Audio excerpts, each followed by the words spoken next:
स्वप्नपूर्ती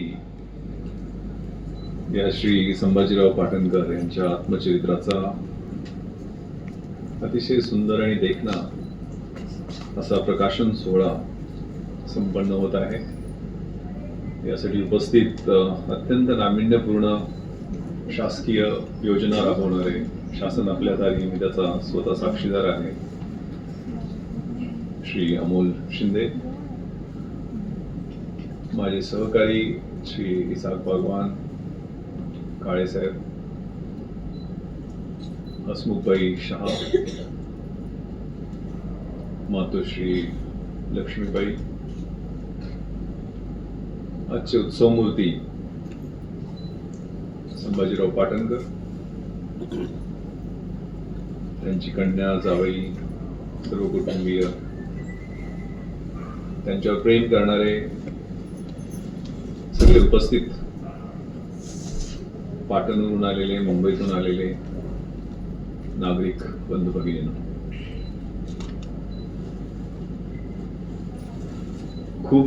खूप लढी मर्दानी होतो झाशी वाली राणीची. आईचं नावच लक्ष्मीबाई.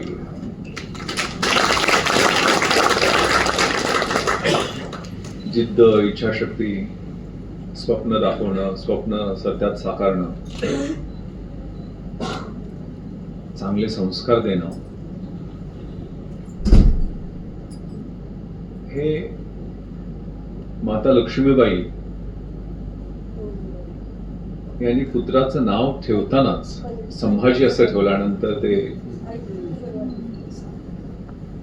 दैवायतम तु कुले महायतम तु पौरुषम, पुरुषार्थ दाखवण्यासाठी त्यांना सिद्ध करण्याचं काम आईनं ज्याला गर्भधारणा झाली असेल तिथूनच ते संस्कार दिलेले दिसतात. छत्रपती शंभू राजे, युद्ध नहीं जिनके जीवन में वो भी बड़े अभागे होंगे, या तो प्रण को तोड़ा होगा या फिर रण से भागे होंगे. ज्याला रक्त सळसळायचं थांबलेलं होतं, ज्यावेळेला पराभव मानसिकता अशी होती, त्यावेळेला छत्रपती शिवरायांनी हेच पाटण म्हणजे कोयनेचं खोरं, जावळीचं खोरं, पुण्यातला मावळ प्रांत, सह्याद्रीच्या कडाकपारींना शेले पागोटे बांधले आणि स्वराज्याचं नंदनवन स्थापन केलं. आणि 1680 ला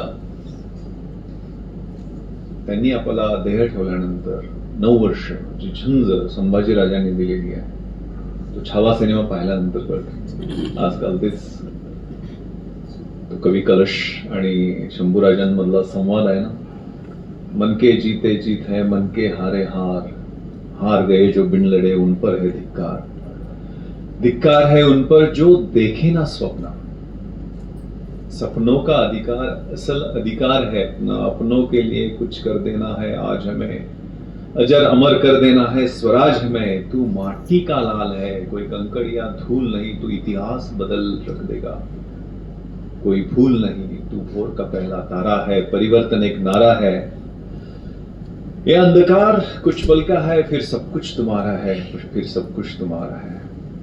स्वप्न पाहणं हा मुख्य अधिकार आहे. आणि ती स्वप्नपूर्ती पाटणमधल्या एका छोट्या गावातनं तो प्रवास सुरू झाला. ते मुंबईमध्ये आले. योगायोग होता असं त्यांनी म्हटलेलं आहे की पोलीस भरतीला अचानक उभा राहिले, पोलीस अंमलदार झाले. अंमलदार म्हणून जो प्रवास, त्यानंतर खात्याअंतर्गत परीक्षा दिली, अधिकारी म्हणून विशेषतः मी झोन 1 ला डीसीपी होतो, त्यावेळेला एसीपी भगवान साहेब अतिशय शूर आणि धाडशी अधिकारी, ते माझे एसीपी होते. आणि पाटणकर साहेब आझाद मैदानला तिथंच सब इन्स्पेक्टर होते एपीआय झाल्यानंतर. खूप चांगलं टीम वर्क आमच्यामध्ये असायचं. पण हा खाकीचा सतीचं व्रत म्हणावं लागेल. थँकले जॉब, मैं खाकी हूं, दिन हूं, रात हूं, सांझ वाली बाती हूं, मैं खाकी हूं. आंधी में तूफान में होली में रमजान में देश के सम्मान में अड़िग कर्तव्य की अविचल परिपाटी हूं मैं खाकी। तैयार हूं हमेशा ही तेज धूप और बारिश को हंसकर सहने को, सारे त्योहार भीड़ के साथ मनाने को, कभी पत्थर और कभी गोली भी खाने को, मैं बनी दूजी माटी हूं मैं खाकी हूं। विघ्न विकट सहकर भी सुशोभित सच्चित भाती हूँ, मुस्काती हूँ, इठलाती हूँ, वर्दी में गौरव पाती हूँ मैं खाकी हूँ। तम में प्रकाश हूँ, अंधेरे में प्रकाश हूँ, कठिन वक्त में आस हूँ, हर वक्त तुम्हारे पास हूँ, बुलाओ तो दौड़ी चली आती हूँ मैं खाकी हूँ। शेवटच्या ओळी, भूख और थकान की बात ही क्या, भूख और थकान की बात ही क्या, कभी आहत हूं कभी चोटी हूं और कभी तिरंगे में लिपटी रोती सिसकती छाती हूं मैं खाकी। त्यामुळं सुनील मोरेंचं प्रकरण झाल्यानंतर जी काही कारवाई झाली तर दोष त्या अधिकाऱ्याचा कर्मचाऱ्याचा कधीच नसतो. काय समाजात कधी होईल, अनेक गोष्टी आपल्या हातात नसतात. पण त्यावेळेला जी खंबीर भूमिका बागवान साहेबांनी घेतलं, एक चांगला लीडर कसा असावा याचं एक चांगलं प्रतीक आहे, चांगला सहकारी कसा असावा. काळे साहेबांनी त्यांना शुभांगीचं शिक्षण पूर्ण करण्यासाठी लोन मिळवून देण्यासाठी प्रयत्न केले. विजा मिळवून देण्यासाठी कुठले शहा, काय संबंध, रक्ताचे नात्यागोत्याचे काय संबंध नाही, पण जे मैत्री चे संबंध असतात त्यातनं 20 लाख रुपये डिपॉझिट करणं हे खूप, कारण अडचणीच्या वेळेला कोणी येत नसतं. मीही जेव्हा कॉलेजला होतो, माझे वडील शेतकरीच, आणि बहिणीचं लग्न एकाच दिवशी 2 स्थळ आली होती पाटणकर साहेब. एक भारत पेट्रोलियम मध्ये क्लास 1 अधिकारी आणि दुसरे माझे भाऊजी म्हणजे सब इन्स्पेक्टर फौजदार. मुंबईचा फौजदार म्हटल्यानंतर दुसरं काय, किती क्लास 1 असो, सुपर क्लास 1 असो, काय घेणं देणं नाही. आमचे वडील म्हटले फौजदार जावई पाहिजे. मग तिला सोनं त्यावेळेला अचानक, आता ते 1.5 लाख झालंय, पण त्यावेळेला 3,000वरनं 5,000 सोनं झालं होतं. 1992ची ही गोष्ट मी करतोय.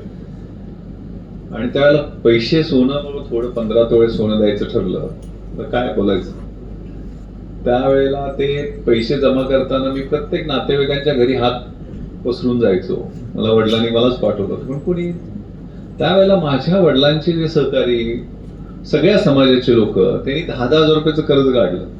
असं 3 लाखाचं कर्ज काढून आम्ही बहिणीचं लग्न केलेलं होतं. त्यावेळेला अडचणीच्या, मुश्किलें जरूर है मगर ठहरा नहीं हूं मैं, रास्तों से जरा कह दो अभी भटका नहीं हूं मैं, सबर का बांध टूट जाएगा तो फना करके रख दूंगा, दुश्मन से जरा कह दो अभी घर जा नहीं हूं मैं.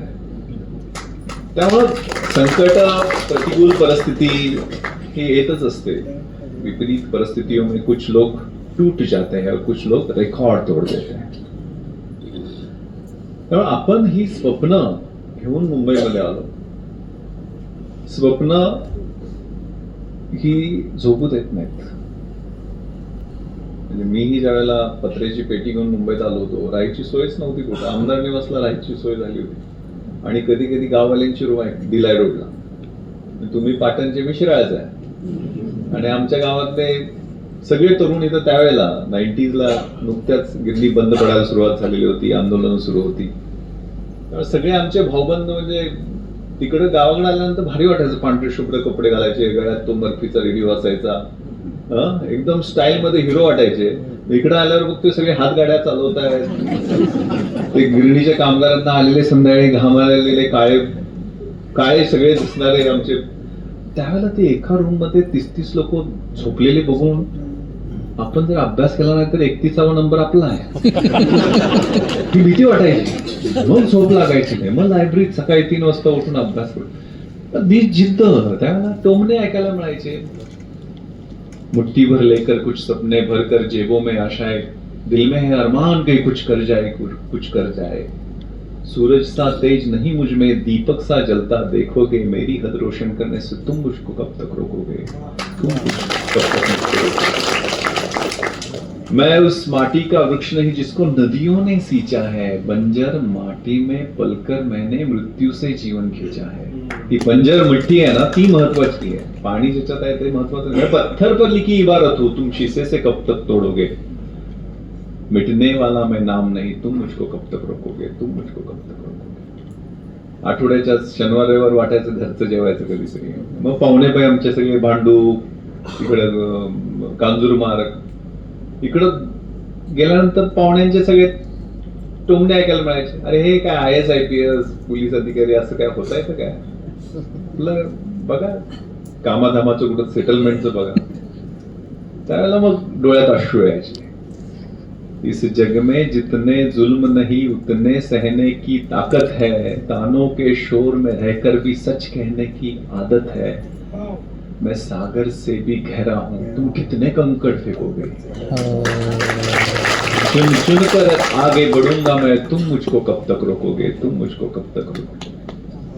झुक झुक कर सीधा खड़ा हुआ, फिर झुकने का शौक नहीं, अपने ही हाथों रचा स्वयं, तुमसे मिटने का खौफ नहीं, तुम हालातों की भट्टी में जब जब भी मुझको झोंकोगे, तब तब कर सोना बनूंगा मैं, तुम मुझको कब तक रोकोगे, तुम मुझको कब तक रोकोगे। और हा प्रवास जो आहे पाटण पासून मुंबई पर्यंतचा आणि मुंबई पासून टोरंटो पर्यंतचा, म्हणजे पुढची जनरेशन जी आहे तिला स्वप्न दाखवले ना, म्हणजे टप्पा 1 टप्पा 2, यत्र नार्यस्तु पूजन्ते रमन्ते तत्र देवता यत्रेतास्तु न पूजन्ते सर्वास्त्र फला क्रिया। ज्या ठिकाणी स्त्रीचा सन्मान होतो, तिला आदर मिळतो, त्या ठिकाणी देवतांचं वास्तव्य असतं, आणि ज्या ठिकाणी तिचा अपमान होतो, तिच्यावर अत्याचार होतो, तिथली कुठलीही क्रिया सफळ होत नाही, तो समाज रसातळाला निघून जातो। तर आपली मुलगी, त्यांनी म्हटलं सून पाहिजे पण मुलगी नको, आणि मुलगी पाहिजे तर मुलीच्या शिक्षणावरती एवढा खर्च कोण करतो। त्यामुळं मुलीला सगळ्या प्रकारची सुविधा उपलब्ध करून दिली। आपली कपॅसिटी नसताना, कपॅसिटी असताना सगळेजण देऊ शकतात, मोठी गोष्ट नाही, कारण त्यांची मुलांची स्वप्न वेगळी असतात, त्यांच्या ड्रीम्स वेगळे असतात, ते आपल्याला आकलनच होत नाही बऱ्याचदा। आता माझी मुलगी BSc फायनान्स झाली NMIMS मधनं, टॉप तिची ग्रेडिंग आली, नंतर LLB आता गव्हर्नमेंट लॉ कॉलेजमध्ये फायनल सेमिस्टरला आहे, आणि आता म्हणते शेती करणार। शेती करणार ठाम निर्णय घेतलाय। आता तिनं मला न विचारता 3 कोटीचं कर्ज घेतलं, तिनं आणि तिच्या आईनं, आता काय उद्योग करतात माहित नाही मला, त्याच्यावर 1 कोटीची सबसिडी मिळाली ते पॉली हाऊस बनवायला। म्हणजे हे नवीन मुलांच्या डोक्यातनं काय काय खुळं निघतायत, ती प्रोग्रेसिव्ह आहे, इनोव्हेटिव्ह आहे। त्यामुळे innovation in head, compassion in heart, passion in the belly, vision in eyes. आपल्या मुलांची जी स्वप्न आहेत ते संस्कार, ते पाटणकर साहेबांनी आपल्या मुलीला दिले। जावई पण बघा ना किती आज्ञाधारक, आणि म्हणजे बायकोच्या अगदी कंट्रोल मध्ये असणार गोड जावई मिळालाय त्यांना, शब्द पडू देत नसणार।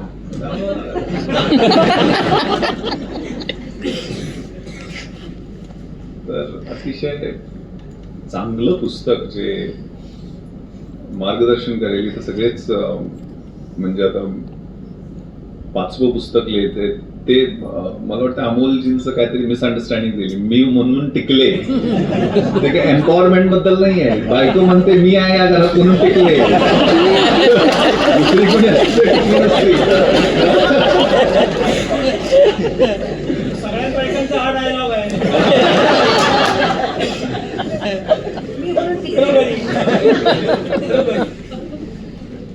त्यामुळं त्यांची पुढची पुस्तकं पण खूप चांगली मार्गदर्शक राहतील।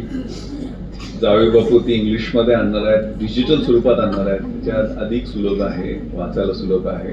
ते सगळे आता इसाक बागवान साहेबांनी अतिशय सुंदर पुस्तक लिहिलेलं आहे। काळे साहेबांनी हम होंगे कामयाब लिहिले, मी मन में विश्वास लिहिला, म्हणजे दोन्ही जोडणारे शब्द आहेत ना। तर मी पण, कारण ती पुस्तक निर्मितीचा अनुभव जो आहे, पुस्तकाची भाषा, पुस्तकाचं स्वरूप, पुस्तक निर्मितीमधला आनंद, त्यांनी ते सांगितलं ना 8-8 तास बसून ते टोरंटोमध्ये परत परत ती मॅन्युस्क्रिप्ट चेंज करायचे. लहान बाळाला जन्म दिल्यानंतर जसा आनंद होतो तसा पुस्तकाला जन्म दिल्यानंतर लेखकाला आनंद होत असतो.